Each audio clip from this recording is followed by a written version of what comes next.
Assalamualaikum warahmatullahi wabarakatuh. Perkenalkan, saya Mila Estifaransi dengan NIM C1C022038.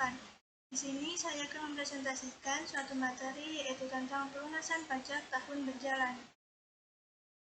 Sifat pembayaran pelunasan pajak dalam tahun berjalan berdasarkan Undang-Undang Nomor 17 Tahun 2000 yang telah diubah dengan Undang-Undang Nomor 36 Tahun 2008. Pajak penghasilan dalam pemungutannya menerapkan self-assessment, yaitu suatu sistem yang memberi wewenang kepada wajib pajak untuk menghitung sendiri utang pajaknya, sesuai dengan saat terutangnya pajak adalah pada akhir tahun pajak.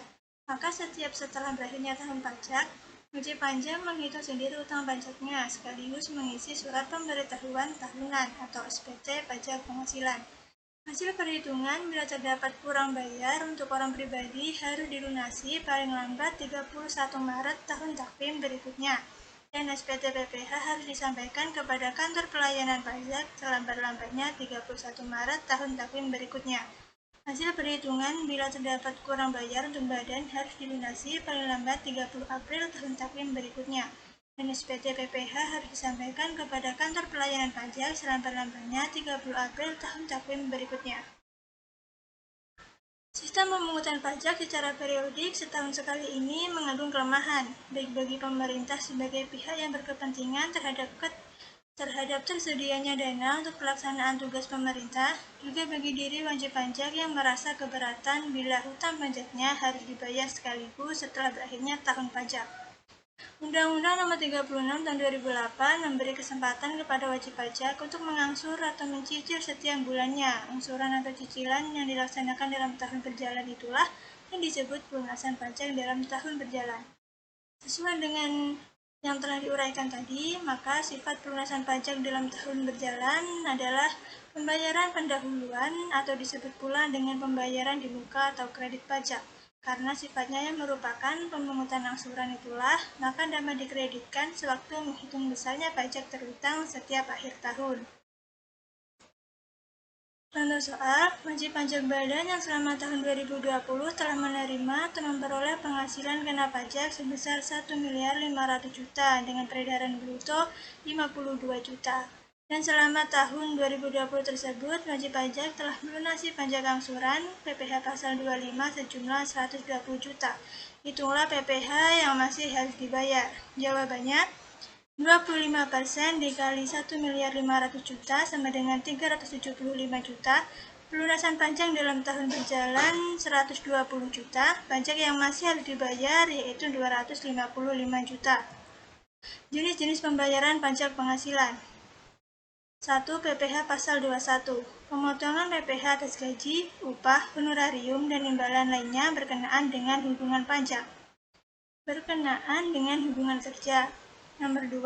PPh pasal 22. Kewajiban pembayaran pajak oleh importir sewaktu melakukan impor barang menggunakan angka pengenal impor atau API tarif 25% dikali nilai impor, dan tanpa API tarif 7,5% dikali nilai impor.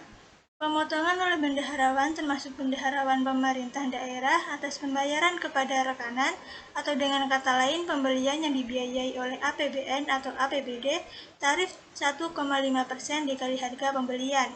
Pemotongan pajak penghasilan oleh Pertamina, Bulog, industri rokok, industri baja, dan industri tepung terigu, atau dengan kata lain penjualan atas hasil produk, persentase tarif pajak dikali DPP PPN. 3. PPh pasal 23. Pemotongan pajak atas penghasilan yang berasal dari modal, penyerahan jasa, atau penyelenggaraan kegiatan selain yang dipotong PPh pasal 21.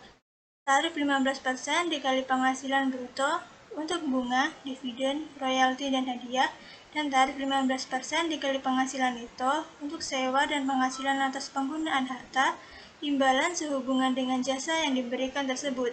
4. PPh pasal 24.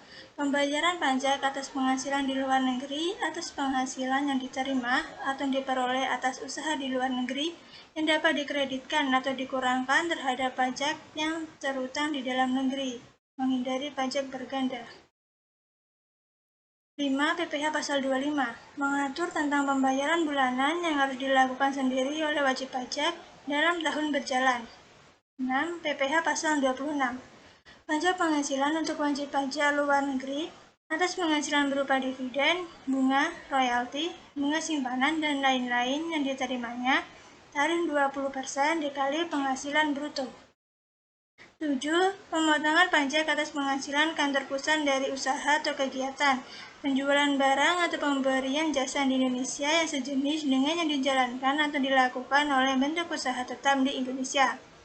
8. Pemotongan pajak atas penghasilan yang diterima atau diperoleh kantor pusat sepanjang terhadap hubungan efektif antara bentuk usaha tetap dengan harta atau kegiatan yang memberikan penghasilan yang dimaksud. Demikian yang dapat saya sampaikan. Apabila ada kata-kata yang salah, saya mohon maaf. Saya akhiri. Wassalamualaikum warahmatullahi wabarakatuh. Terima kasih.